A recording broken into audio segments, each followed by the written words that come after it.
One. All right, everyone. Welcome back to the GDFL podcast hosted by your league champion, the Commissioner Andrew Korn. As you can see on my screen here, we have four guests this week, all here to celebrate the parade here in Canton tonight. We have Andrew Sjogren, the Shrew, Stun, Chaz, and Trevor. Welcome back to the show, and welcome to the show for the first time, Chaz. Thank you, Corey. No one else wants to say nothing, huh? It's good to be here. Congratulations, Commissioner Coyne. The closest Shrew's ever gotten to a trophy. Ouch. In this league, for sure. Yeah, so looking at our matchup with Stun this week, honestly, neither of our teams really did that well. I mean, on my team, if you look across the board here, Dak, Chase Brown, and Drake May were like 80% of my production. I mean, they were the only ones who were close to their Yeah. projection. Taysom Hill put up a 0. Jefferson had 5. Nico Collins had 7. Devontae Smith had 3. No, it was really Drake May having 5 touchdowns. Chase Brown having 2, Dak having 2 was what really prompted or gave me the win here. Yeah. Something that stands out to me is I really traded my first for the wrong player on Beans' team. I would definitely would rather had Brown than Sutton. It is what it is. Yeah, I mean, yeah, like I remember when I was looking at our matchup, because on Thursday, like I mean, Dak played pretty well, Yeah, but then he did. Pickens underperformed. Yep. Javonte left at halftime. He could have had a huge game. Yep. And then Sutton was against a pretty banged up Chiefs team, and they didn't really pass the ball a ton. So then it was just kind of a Yeah, I knew I was in trouble after those first couple games. I was like, I'm gonna need some big performances, and they didn't really come. yeah. And then I remember like before that Bills Eagles game, I was like, I think they're gonna run the ball a lot this game. I think Mhm. Saquon and Cook are both gonna have huge days. And then they had 7 and 8 points. They were getting volume. Yeah. It's just 20 both carries for no, Cook, D lines 19 carries for Saquon. were cooking. And no scores for the two of them. Yep. Yeah. Nope. And Yeah, and Cook got hurt during that game too. He was like hardly playing at the end. He played a couple snaps. He'd come in for one, then he'd leave for like five, and then but yeah, I would need to fact check this. I'm pretty sure this was your worst week all season though. it was actually my second worst. I had a week I scored 91, but it was Okay. my second worst week. And Yeah. then none of the others were even close to this. So the one I thought was in you put in Herbert over Brissett, and Yeah. I was wondering if you were like when I saw you do Yeah. that, I was like, oh, you're not going with Brissett against the Bengals. Not Yeah. that it mattered a ton. Brissett scored like 16, but Yeah. No, I just figured I'd just roll with my guys. yeah. Yep. Houston defense has been suffocating all season. Yeah, I mean, no, it Mhm. was they if I were to pick a team that I don't want to play against from a passing standpoint, it's probably the Texans. Mhm. yeah, no, The Vikings yeah, do. Gary. Yeah. The Vikings didn't give up a passing touchdown for a month and a half. That's true. It's now what, That's 7 crazy. weeks they have not given up a passing That's touchdown? crazy. Did Goff not get one? Did he? I think Goff got one. And Tesla score? Tesla Yeah, did Tesla score, did. so the streak was broken. The streak was broken down. Yeah. Still though, and that was like late game. Yeah, that was really like the other line. I feel like DJ Moore could have been your lineup, but again, he didn't do anything either. Like I Yeah. remember like looking at your team, it's like it really didn't matter who you started Yeah. this week. You just were never gonna win. Yeah, It's kind of unfortunate for you. But that's what happened with my team against Levi last year. yeah. Like it didn't matter what combination of players I had, they all just kind of had a week like this where they all Yeah. sucked at once. Yeah, I was gonna play more, but like about 15 minutes before the 1 o'clock games, he got added to the injury report, and I didn't have anybody else to put in Sunday night, so I put Waddle in. I didn't want to risk him not playing. Turns out they both got one, so it didn't matter. I think Waddle got hurt really, And then Waddle really got, early. yeah. So that ended up. I'm glad that didn't matter. Yeah. No, the lineup decision I had was who do I start at tight end? Because like I was like so excited with the way Kittle was playing against the Colts on that Sunday night game or Monday night game. And then when he limped off, I was just like, fuck. Ferguson plays Thursday. I don't have another tight end on my roster, but I kind of want to start Kittle. So then picked up Taysom Hill off waivers this week, and then picked up Davis Allen Sunday morning when there was a chance when they said Kittle's a true game time decision. So yeah, I decided to risk not starting Ferguson just because he hadn't been that great for a while. And then when the news broke Sunday morning that Kittle was highly unlikely to play, it was just like, all right, it's Taysom Hill time. And he had 3 carries for 0 yards. So Yeah, I've always had a bit of a soft spot for Taysom Hill, but He had a good man, game, what, last week? yeah, he had like Yeah. 14 the week before or something. It wasn't, I don't even think it was that good. It just like it was still Pretty tight 14 ends, huh? for getting a guy off of Yeah, waivers. pretty tight. Then it's like, and he had 14. He's usually good for one 30-point game a year. James You know, Evans, tight end 3 on the Rams. Rams. Yep. I know as a former owner. Yeah, my options were pretty limited. The other one I was looking at was Mike Gesicki on the Bengals, which like definitely felt like the safer play.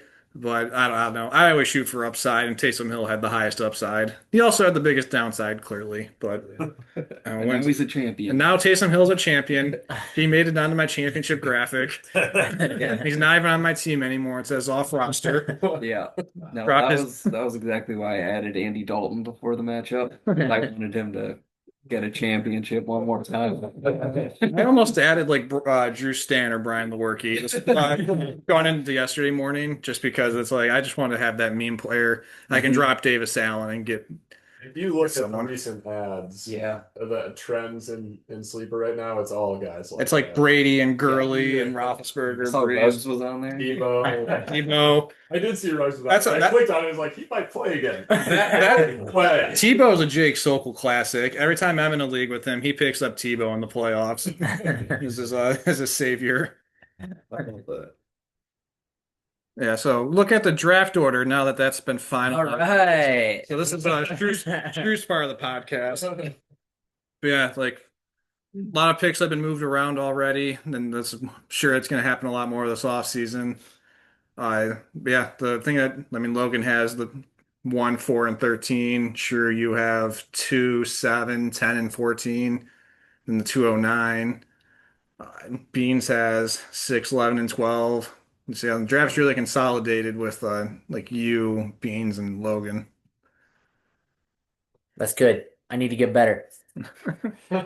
Short and sweet. Now I will be making my first round pick As of now. as of now. Yeah, same with Logan. Logan will also be making his first round pick. Yep. Yeah, I remember when Levi and I did our mock draft the other day, and I was just like, I really don't know what Logan's gonna do because we have actually 0 picks to base it off of. He took Rashi Rice in the second round, year 1, and then has made like 2 or 3 fourth round picks. He's probably taking love. Yep. He loves Double love, huh? love. Yeah. Yeah. Like it's been mentioned several times on the podcast, he probably should trade out of one of those picks to collect more assets, but well, he doesn't listen, so screw Logan. Yeah, I'm just like looking like Jake has all but his fourth round pick right now. Yeah, sure you have all but your fourth round pick and then have a few extras. Yeah, I remember when we were both, me and Levi and I were both bidding for Tyrone Tracy. You were excited. You were like, yeah, I think I want it from Levi because he has Sokol second. You have Stunz. And ended up being fairly close in what their actual pick value was. Yep. Yeah, I know at the time Sokol's was the 203 when he wasn't in the playoff picture, but Yeah, there was a lot of weird stuff like that where people were close to the playoff position, but then if they didn't make it, they were going to be pretty low in points for, min-max points for. So it was interesting for me to navigate those trades. yeah, Ryan was the one that was really like that, where like his max points was extremely low, but And then and Levi, In the but we're opposite both in the direction. both in the Yeah. playoff picture like all season. I just gotta say, fourth round, we trade fourth round picks like water. Yep. I somehow still have mine. Well, you could have come back to you when It it probably traded. did. Yeah, that's true. Yeah, well, I was gonna say I've owned a lot of these fourth round picks at one point or another. Just throwing them in at the end of deals. But yeah, we'll see how that draft goes in August in 8 months. So now some quick 2025 awards for the GDFL. So MVP this year scoring the most points was Josh Allen, and the runner-up scoring the second most points was Christian McCaffrey. This is all pretty much just based off who scored the most points for the most part. Flex of the year was also CMC, with the runner-up being Jonathan Taylor. Rookie of the year, both go to Trevor. Jackson Dart won Rookie of the Year, and Ashton Jency was the runner-up. Comeback Player of the Year. This one was a bit more subjective. I could have put in. There's really between 3 people I was between, and it was ETN, Daniel Jones, and Javonte Williams. I ended up going with ETN just because he had, I think, had the worst season of the three, and then had the best season this year of the three. Is any consideration given to Philip Rivers?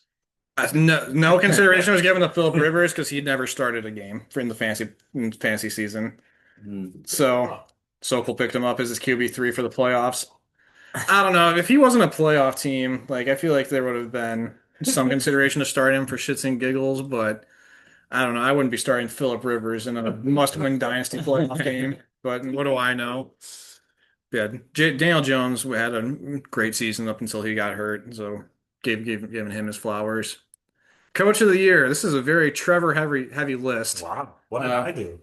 yeah, he went from being the worst team in the league to making the playoffs. All But right. that's been the criteria for Coach of the Year since the second time I've done these awards now is who made the biggest turnaround, and that puts Sokol in the runner-up spot. Although Stun, you were actually right there too, but you and Sokol both had the same number of win improvement from last year to this year. It's just I felt like Sokol's was a lot more impressive, given what the state of his roster was at the end of last year to what it ended up being.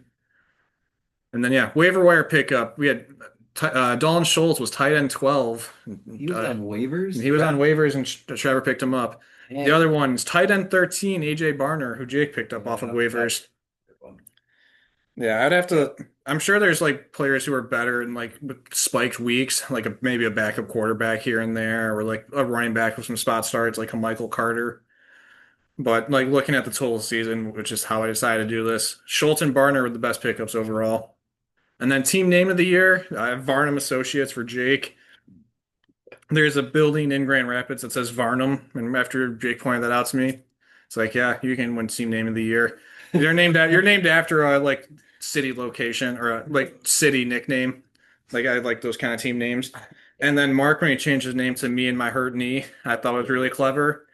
Mark did change his name after I made the awards list, though. I think he made it whatever city he lives in, Mammoths, like Mar Vista Mammoths now, which I think is also clever. Glad he's on that band or the bandwagon of naming it after the city you live in and some kind of mascot. That is But cool. I think I might go there next. Yeah, I might have to make I'm that. figuring out what's next. Team Chaz 5 will live forever. I was gonna say you won a championship as Team Chaz 5 though, so you can't change that. I'm not changing. Yeah. And then yeah, you're the Stun, which like Yeah. when you had Ashton So I had Doolin. Ashton Doolin, and I just haven't changed it. He's popping on my team. Yeah. Or I was like the Stuns, I think. Mhm. There was two of us, but Oh yeah, Why do you man. used to have two Ashtons on your team? I did Doolin and myself if I was You counting. didn't have a second one. No, there was only one. Yeah, I know Logan's the Oak Park Prairie Dogs, and then Levi's the Grand Traverse Holsteins. Yeah. No, that might be cool. That's a good idea. Yeah, I'm the Canton Stink Kings. Been that for 2 years now. Yeah. Any thoughts on the awards? I mean, these are all pretty I objective. do want to say Dalton Schultz was originally my pickup, and then I traded him to Mark, and then Mark dropped him, and then I picked him. All right. Well, Got an eye for talent. yeah. I was gonna say that was the theme of last year too. I think I might have done this with Mark, and Mark was just like, or no, maybe he just texted me afterwards and was like, "Wow, both waiver wire pickups of the year were players I dropped." Because I think last year it was Zach Ertz and Kareem Hunt, and he was just like, "Oh, I had both of those guys and then dropped them." Yes, maybe the moral of the story is pay attention to who Mark drops on the waivers. He might be a really good player. Even the great ones make mistakes. Yep. And then last segment I have here is NFL playoff predictions. So I have a picture of what the current bracket looks like now. The things that could fluctuate are seedings a bit. So I know San Fran or Seattle could be the 1 seed. The Bucks or the Panthers could be the 4 seed. Ravens Steelers could be the other 4 seed. Think the Texans can still win the AFC South. But this is mostly going to be like I want each of us to like call our shot on who we think's going to make it to the Super Bowl and who's going to win. I think this year, I don't know if you guys agree, but this year more than any year in recent memory feels the most wide open in both conferences. Doesn't feel like there's been like as dominant of teams this year in either league. Oh yeah. Yeah. All right, I'm gonna call out my matchup. I'm calling out Seahawks Texans Super Bowl. Okay, Seahawks Texans. So you're a really big believer in both their defenses then. I think defenses win championships in the playoffs. I don't think there's really been a team in recent memory that didn't have a very solid defense. I mean, some have very solid offenses along to go with their defense, but I mean, look at the Eagles. Chiefs have had good defense in recent memory. I mean, everybody talks about Mahomes and Hurts, but a lot of their success was due to their solid defenses. So give me the Texans and Seahawks in the Super Bowl. All right, and then if you had to pick one to win, who's winning? I think the Seahawks just have the higher upside there. Okay. I Yeah. think I'm gonna go with I'm gonna go Jacksonville for sure. I Hmm. got my guy Trevor Lawrence. He's going all the way. And then probably Seattle too. Okay. Probably that would be a really fun matchup. Then yeah, which of those two things gonna win? Definitely Jacksonville. Definitely Jacksonville. Okay. So yeah, mine's actually I actually also believe in Jacksonville. I think this is going to be their year. Like I would like the Texans more, but I really just don't believe in their offense. Where like the way Trevor Lawrence has been playing the last like 2 months now has been on fire. Their defense has also been very good. And like I don't trust the Broncos. I mean, I've made it very clear I don't think Bo Nix is all that good, although their defense is good. And for the Patriots, like I mean, Drake May's gonna win MVP this year, best player in the league, obviously. But there's just something about their roster that like gives me no confidence in them actually winning the AFC. Yeah. I mean, as of today, too, what's going to happen with Diggs? Who's Drake May going to throw to? Yeah, I mean, you can pretty much have said that all year though. Like who's he been throwing to? Like Kayshawn Boutte and Hunter Henry and Pop Douglas, Mac Hollins. No, unrelated topic. I hope Alec Pierce gets his Christian Kirk type contract with the Patriots this offseason, where they just kind of overpay for whoever's the best creation receiver. But no, I really do believe in this Jacksonville team, which I can't believe I'm saying that. But like they've been pretty hot lately. And I think in the NFC, I like the Seahawks and the Rams after that game against the Falcons have me a little more questionable. But I feel like the Seahawks and the Rams are the best two teams in the NFC. I feel like the 49ers and Bears defenses are a little too leaky. Panthers are not going to the Super Bowl. Don't really trust the Eagles this year. I feel like the Eagles this year look a lot like the Chiefs did last year, where they just kind of won a bunch of really close games and never really looked that impressive. And then fuck the Packers. Fuck the Bears too, for that matter. But It's got to be Rams and Bills. You take the two best quarterbacks in the league. The Rams have been the best team in the league all year. They looked bad last week. They got gouged by Bijan, but the Eagles aren't it. Hurts sucks. It's true. Uh, Rams cruise through as much as it pains me to say Darnold's not that guy when it matters. I think the Rams can handle that offense. And then AFC's pretty wide open as well. I mean, Jacksonville's good, but they're hard to trust. I I think their offense has been more explosive lately, and Trevor Lawrence is great, but I still question their receivers. Like Brian Thomas has not been very good this year. They traded for Jacoby Myers, he's fine. You know, Parker Washington. He's nice. Washington. Literally better than Brian. He's somebody that I wanted to get from Levi for a while, and then Levi was just offering him for I think $1 fab. Yeah, Before I dropped the him. season. Levi picked him up on the same day. It's very sad. So Buffalo's obviously had question marks. You can obviously talk about their receivers being bad too, but they have Josh Allen. He's the best quarterback in the league. He can carry them. He's carried them in the playoffs before. They don't have the Chiefs to beat this time, and or the Ravens. or the Ravens. Yeah, so they'll get the job done. But I think ultimately the Rams will get Stafford his second Super Bowl. That makes me want to vomit. I know. Listen, I do still love Stafford. I do, and I'm glad he's doing well. But I wish he had done well for the Lions. Maybe we'll re-sign him. Stafford can stay away. When he demanded a trade, he can get the fuck out of here. I was so over. I was starting to get over Stafford at the end of his tenure. I feel like I'm probably one of. I mean, he was fine as Lions quarterback. He was good. I just like felt like every time there was a big game, he always played so poorly.